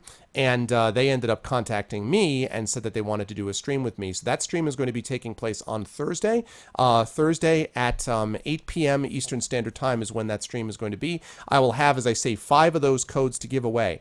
On the stream, you people, not just me, you people, are going to be playing with me House of Hell. Now, here's the cool part. This is Book 9, right? Caverns of the Snow Witch. With all luck, we're going to be done with this in the next 2 sessions. That will set us up perfectly for the next book in the series, which is Book 10. What book is that, you ask? Why, House of Hell. So Book 10 happens to be the one we were going to be doing next in the Fighting Fantasy series, is exactly the one that we're going to be featuring on stream, which just came out from Tin Man Games. So that's Awesome. I'm really pumped up about that. It just happened to work out that way, so you guys will have a chance to play this. It's not going to replace the way that we do our sorcery project system most of the time, but it is really cool, I think, and you'll get a chance to hear about how they transformed the book into the game and ask questions and all that kind of stuff. So, so again, what's up, Warp? Good to see you, Warp Code. Nothing for Windows Phone, sorry, man. So anyway, it's going to be a lot of fun, and yeah, so please come and bring your questions and your thoughts and your feedback and all that stuff, just like you guys do. So that's happening on Thursday. On Friday, Series Runner and I will in all likelihood be continuing our co-op stream of Divinity Original Sin. So the continuing exploits of Shaft and Senevine Krolner will continue. I don't actually even remember what the hell his actual name is anymore. It's just Shaft, you know. So we're going to continue that. And then starting, I believe it's on Monday. I'll have to confirm this, but I think it's on Monday is what we're looking at. Either Monday or... I think it's Monday. Anyway, I'll have to double check. Is the continuation of the Dungeons and Dragons next stream, where we will be concluding the first part of the 4-part adventure, Ghosts of Dragonspear Castle. So we're going to be completing part 1 of that adventure with this next session. So that's going to be happening after that. Somewhere in there, I have to figure out how to get the last chapter of The Wolf Among Us streamed. I'll figure out how to do that. Once that last chapter is done, then it will work out to, everything will then settle down, and it will be Divinity Original Sin co-op with Series and myself, Dungeons and Dragons playing with the Infinity and Beyond crew, and that'll obviously be the D&D next group, alternating with Icewind Dale. We're going to be doing that, continue to alternate between those. And then the last thing will be my solo streams, and I solo am going to be playing, Han Solo. I have Star Wars on the brain. I'm going to be playing solo the Warlock 2 game. I had a lot of fun playing that about a couple of weeks ago. And so I'm going to be playing Warlock 2, the single-player campaign. I feel like a turn-based strategy game would not be amiss. So I'm going to be doing that as well. Once that's finished, I have a couple of other games that are on the docket. Guacamelee, which was gifted to me. Remember Me, which was gifted to me. And, of course, somewhere down the line, a while down the line, though, is Assassin's Creed 4 Black Flag, which was also gifted me. But I'm not going to be doing that in the next month or so because I'm AC'd out for a little bit. So I need to get into some other games as well. So that is the deal. Hello to Hillness. Hello to Epidemic. And let's see. Gentlemen, why are you angry? And what's up, Demiser? So why are you angry, gentlemen? What was this all caps thing that I saw? Why do I always have to work doubles on these days? I am so unbelievably angry. Oh, you're not going to be able to go. Oh. Well, can't you, gentlemen, I mean, it's not like you have a high-stress job that involves you having to walk around from person to person. Why can't you, I couldn't finish that with a straight face. I'm sorry. I'm sorry, gentlemen. I'm really sorry. There are VODs, though. I mean, there's the video stuff that you can get after the fact. Just bring your phone into the kitchen, man. In between, you can be like, you put stuff down, and they're like, yeah, could you get me some more bread? Can we have another glass of water? Then you can be like, certainly. You go back in, the kitchen's there. I'm like, blah, blah, blah, blah, blah on my stream. You look at the phone, you smile, you kind of go, you take in the Arvanauts, and then you breathe out the stupid with the water and the extra bread, and then you go out to the table and you do that. You know? That's all. That's all you can do. What's up, Stalin? What's going on? You're in lurk mode, cool, man. So yeah, so that's all you have to do. Some point in the far off future, Arv will play my RPG. I know. Hey, Zmaria, I told you I'm going to play it. I need it though. I need it finished before I can play anything. First step, sir, is to be actually able to play it. That's the first thing. So. Don't care, Arv's giving out books online. Exactly. Gentlemen, your table's asking for you. Tell my table to shut the hell up.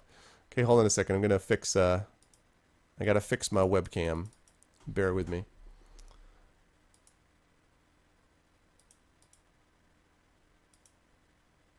All right. That looks right. Okay.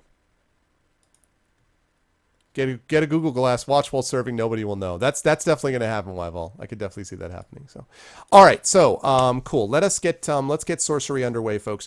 I'm going to pull up the sorcery series, like the programs and stuff. So just bear with me while we do that, and that will be good. So let's switch over to this, not that, but this. Here we go. All righty, and I'm going to have to fix this because I just realized that I have not fixed it yet. So just bear with me for a second. What is the difference between a doctor and a professor? Well, both of them are professors, Trendane, but a doctor is someone who has a doctorate, which is a PhD, doctorate of philosophy. You can get a doctorate of philosophy, though, in anything, in science, in literature, in math, in my case, in literature. You can even get a doctorate in creative writing, although it usually makes more sense to get an MFA for something like that. But that's basically what it is. So... Wow, that's really creepy, Div. Super creepy. But anyway, so yeah, so that's basically what it is.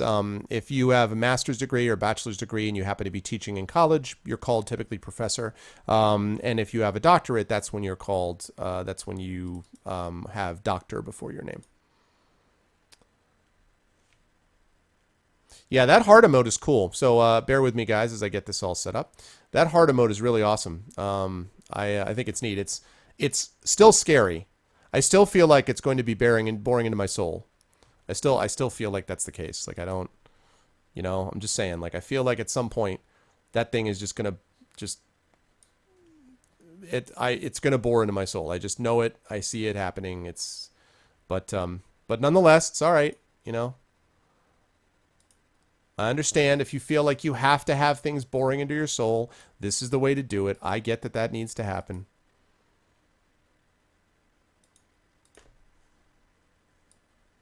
There we go.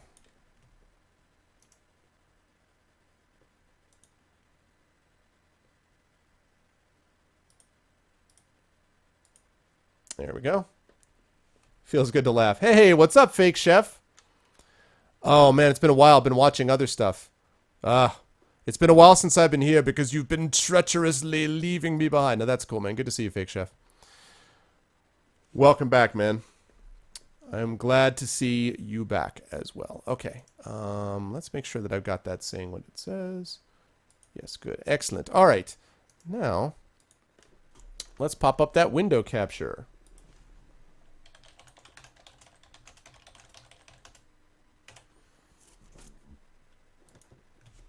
And give me that cover. Caverns of the Snow Witch. There we go. And of course, I'm also going to need to have, I will absolutely need to have, there we go. I will absolutely need to have, I completely forgot what I was going to say. This is what happens when I'm trying to coordinate this thing at the same time that I'm doing something else.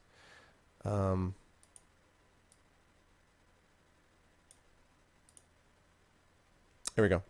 I'll need to have something. I don't remember what it was. So, oh, cool, Kill. Awesome. That's good. Kilobyte on map duty. That is what I like to hear. Okay. Awesome.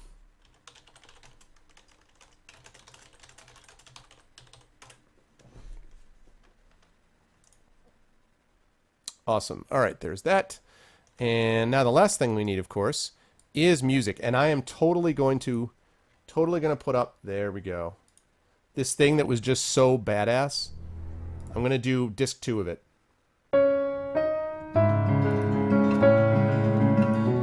I know it's loud. Hold on. Sorry about that.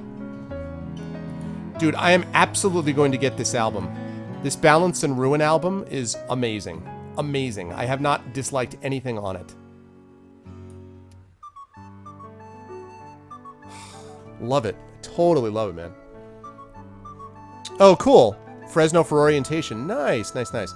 This is not the continued adventures of Flex Buff Chest. No, it is not. And in fact, interesting you should mention that because I need to load up who we have.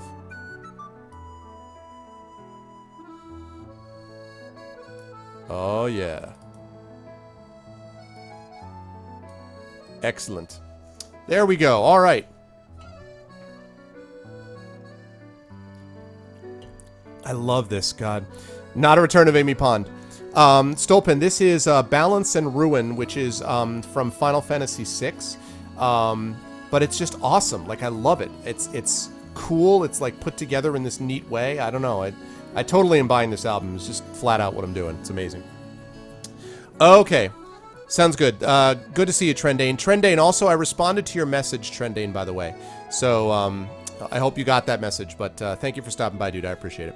Okay, oh, and also I have to change, last thing I have to do is I have to change my, I gotta change my title of the game, so give me a second.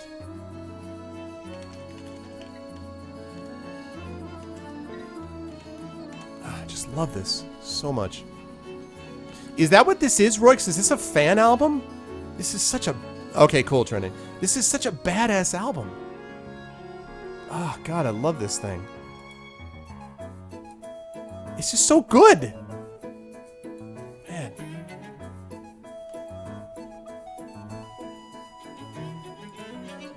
So cool. All right.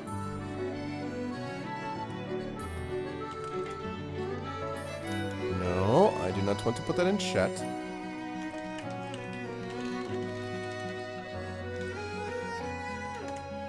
There we go. Update that. Okay. That should now be working. Yeah, but it's just so, it's so well done, you know what I mean? It's on OC Remix. What? You don't have to buy it? Well, wait. Is it lame, though? OC Remix doesn't actually lead me anywhere, Royx. That link is broken, I think. It just brings me to one of those, like, site is, needs to be rented or something.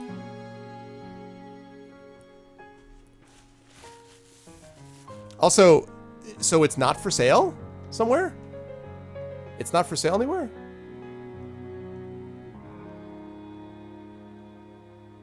Really? Because I'll buy it. I mean, I'm totally going to buy it. OCRemix.org. Oh, all right. Wait, this is not... Hold on. Download.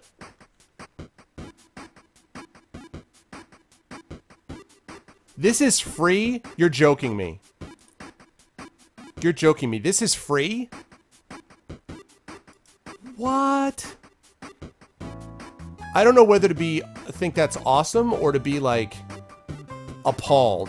Why would you make this free?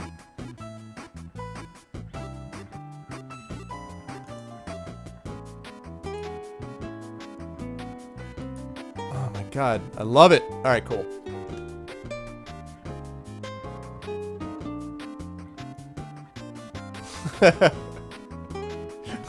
Oh god.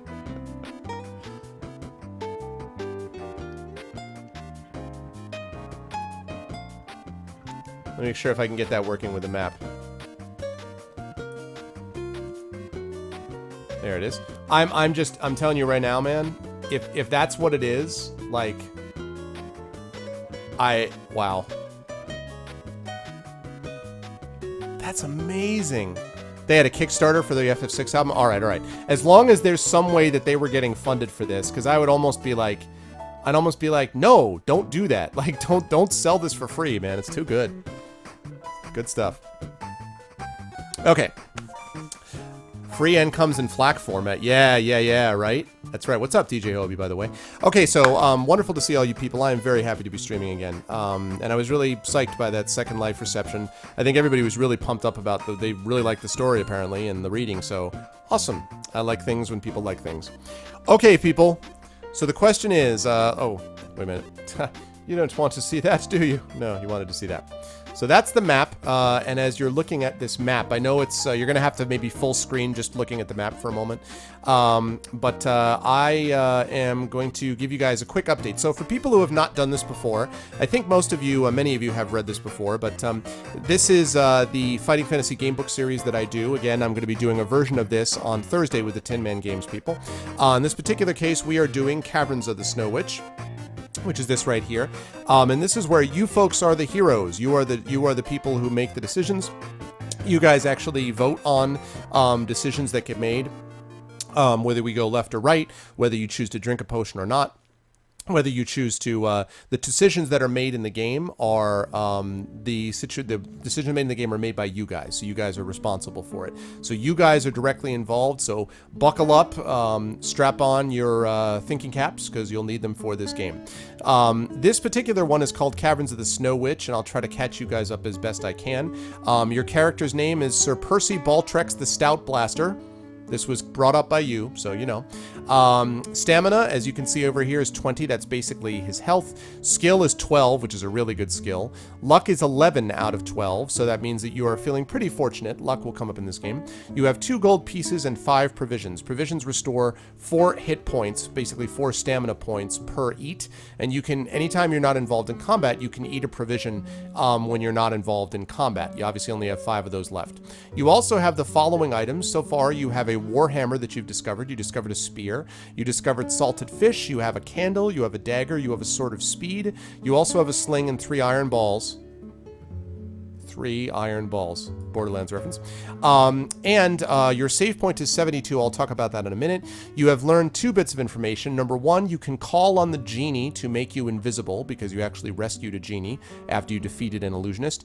And you rescued a dwarf who, as he was running away, told you to beware the white rat. So you are currently in the illusionist room. Now, to summarize very quickly, you were working for a guy named Big Jim Sun, who was a trapper and a merchant, basically, a traveling merchant type guy. And you were with, you were basically the muscle, the hired muscle, one of the hired muscle on the caravan. You ended up investigating this place you found was a bunch of, you found a bunch of dead guys, and you were, basically a blood trail leading off. So you went and investigated and found it was a terrible Yeti. You ended up defeating the Yeti, but not before he killed a trapper that you found en route. And the trapper, with his dying breath, told you that he had discovered a secret plot to basically conquer the world.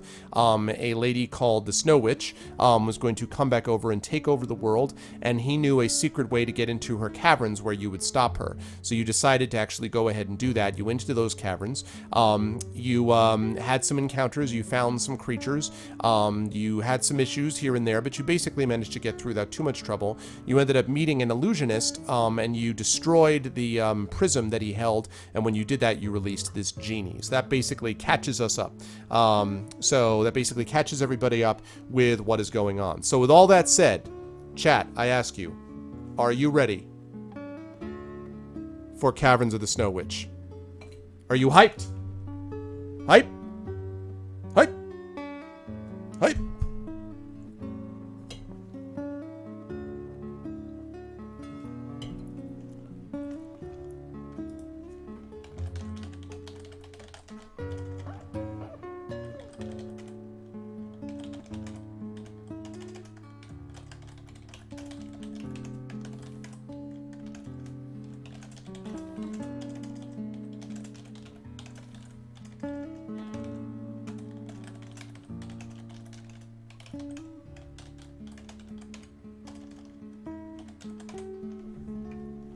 Good to see you, Ravina. Snow Witch equals Elsa. Your character's actually Anna, right? Yeah, exactly. So at one point in this music, you're going to be like, let it go, 'cause I'm going to take you down with the snow. So, anyway. Hut, hut, hype. Yes, now. So now the question is about the dice. Also, guys, let me know, is the music too high, too low, too in the middle? Like, very nice, very nice. Banner Saga is awesome. Really, really good game. So, is the music okay? Is it too loud? You want me to bring the music up or down, guys, relative to my voice? No, I saw that, Rowena. Thanks a lot for coming by to see that. I appreciate it. And I got your message, by the way, so thank you. And I will definitely talk to John about stuff. Does it sound all right to everybody? It's a bit high? Let me try to get a consensus if I can. Do other people find it's high, or...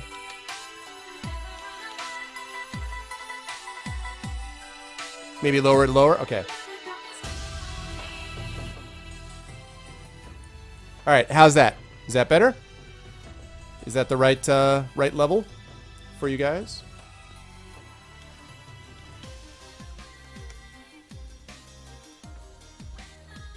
Is that better? Check 1, check 2, check 1, check 2. A little better? Good to see everyone today. Got 40 wonderful peoples right now. Better? Yes, no? Good? Awesome. Cool. All right, now, yes, now for dice. So, what I need is for someone, because normally this is done by Lego, but Lego is out at the moment. He's at orientation for school. So what I need is somebody to be willing to pick up the slack for dice rolling. All you basically need is either 2 6-sided dice or a dice roller online. There's about 6 million of them. And you are going to be the one that is used for, you're going to be the designated dice roller for chat. It's a big responsibility. Someone's got to do it, you know. Someone has to manage it. But the question is, who's going to be the one who will take on this extremely important responsibility? Not even, and I'm not trolling. It is an important responsibility. Sure, that's fine, Kill. Kilobyte will do that. Kilobyte is also keeping track of our maps. Mad props to Kilobyte for the map here. And just to show you guys around a little bit, so you guys can see right here. Right now you were in the Illusionist room. So you guys can see, again, you may have to, the map is a little small, but the Illusionist room is right here. And then you've got all this stuff up here, and you got the fork back here. See? So this is where you guys are right now, and you're in the Illusionist room. You don't know where you're going out of the Illusionist room yet, but this is what you've got. You ran through that cavern with the Ice Demon followers and stuff like that. So, what's up, Zeramus? Good to see you, man. I'm just using you, yeah. That's exactly right, Glob. I'm all about using you guys. No, silly Glob. Not true. Okay. So, Kilobyte, if you are ready, if everyone is ready, then we will, then we're going to move on with the game. So, here we go. You guys are standing in this Illusionist room. This is right after you just rescued the genie. And you basically have 3 places that you can leave from this room. There is a tunnel that you can go to your left. Let me see if I can figure out where you're standing. Let's see. Let me just make sure I know where that is.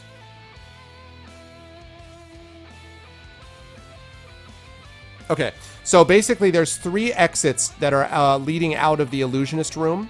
I believe they're leading to the south, if I'm not mistaken. I believe they go this way, but there's basically 3 exits that leave out of there. The first is the tunnel to your left. The second is a tunnel with a skull mouth. So there's a tunnel with a skull mouth. And the third is a tunnel to the right. So basically you can go tunnel to the left, tunnel with a skull mouth, or tunnel to the right. So I will put all those down and you guys can vote. What's it going to be? Tunnel to right, left, or skull mouth? I want to again reiterate how much I love this album.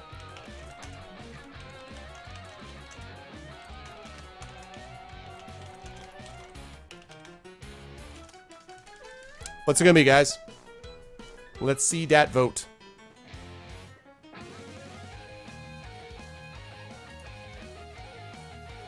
Neither one, yeah, none of those Kill are the direction you came from. None of them are. This is just like going forward. Skullmouth, it's the most descriptive, can't be bad. Yeah. All right, 3 votes for Skull. Yeah, none of them are the way you came from, so it doesn't give you that option. So, if you remember, you guys were actually running at a fairly good pace out of this room where all the ice demons were, so yeah, there's that. Okay, Skull, Skull, Skull, Skull. Lego requests I ban Kilobyte if he gets this killed. How do we feel about this? Oh, sorry. Beg your pardon. Thanks, Graydon. My bad. Whoops. I meant left. So enter the left tunnel, enter the Skullmouth tunnel, or enter the right tunnel. Yeah, my bad. Sorry. Left, Skullmouth, or right? Go left. Okay.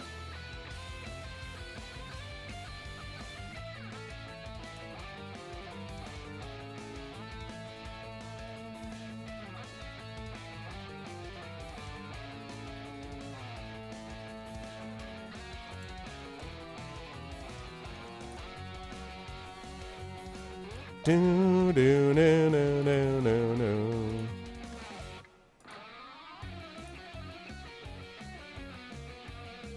Your character blast stouts. Okay, any other votes, folks? We have 4 votes for Skullmouth. Mining says 2. Okay. Mining says left. So we've got 2 votes for left tunnel, 4 votes for Skullmouth tunnel.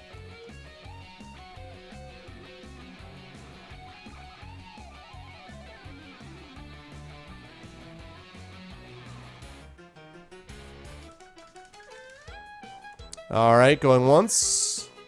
Going twice. Skullmouth, Skullmouth, Skullmouth. All right. I say Skullmouth. All right. Skullmouth it is. I had a feeling the Skullmouth was going to attract attention. Okay. The tunnel soon leads into another cavern where you see this. It's your first illustration of the night, guys. Give me a second while I pop it up.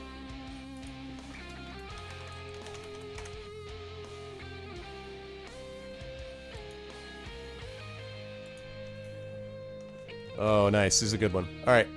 Let me just capture this. Let me show you exactly what it is you guys see.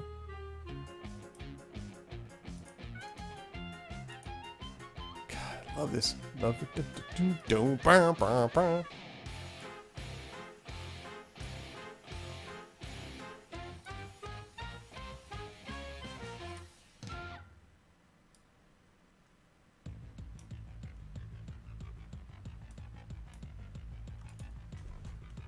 All right.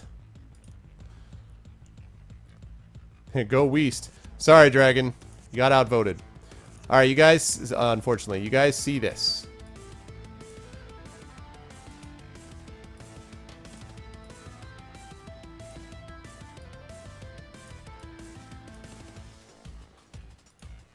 Survey the small room for a small token, magical token of godlike powers. Yeah. All right.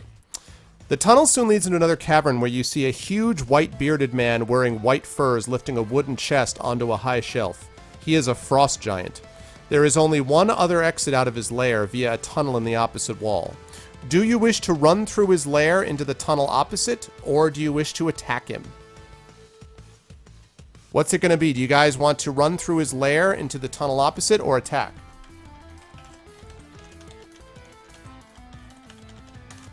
What's it going to be? Run through the lair or attack? Dad, is that you? Yeah.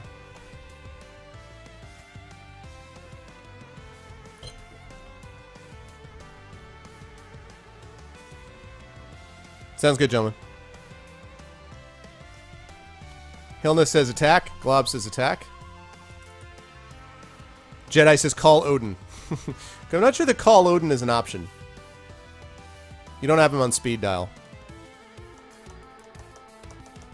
Knights of the round. Attack. Need the gold chocobo. Oh god, Knights of the round is so epic. To war!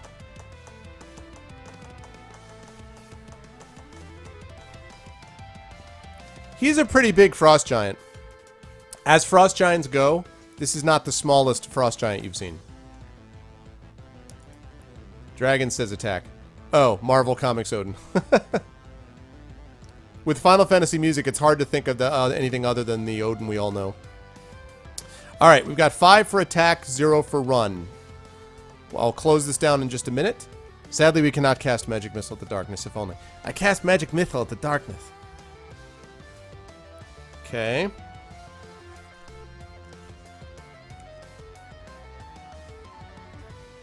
So we have seen some other frost giants. I say attack. Alright, looks like we're going with attack. Alright. Now, chat, do you folks have... Let me move this out of the way before I ask you this question.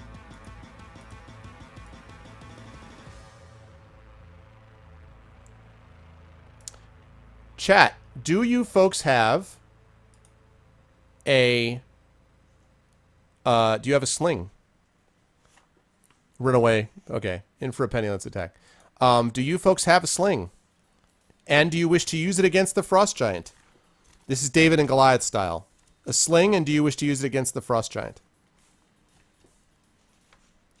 The holy hand grenade. Yes, you do. Do you want to use it? Is the question. If you do have a sling, do you want to use it?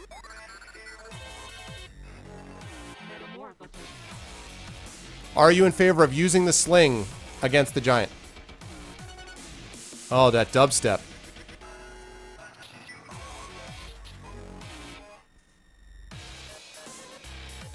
That's filthy.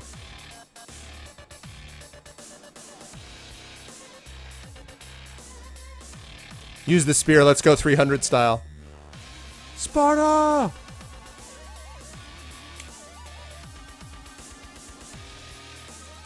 Use the sling, Luke. It's just what it gives it as an option. Castabica 5. Alright, sling or no? Sling up or down? Yes, no, yes, no. I see 2 votes for sling. So I see 2 votes for sling. What else? Other votes from people. Sling or no sling?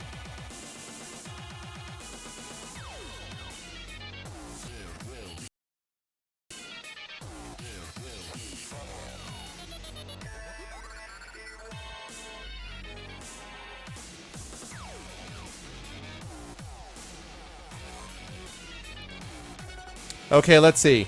Kill says, yeah, I better actually do this vote.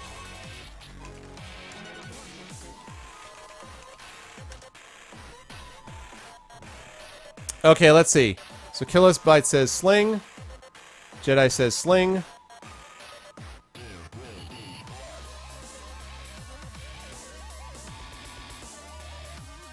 Let's see. Hillness says sling. Then we see no sling.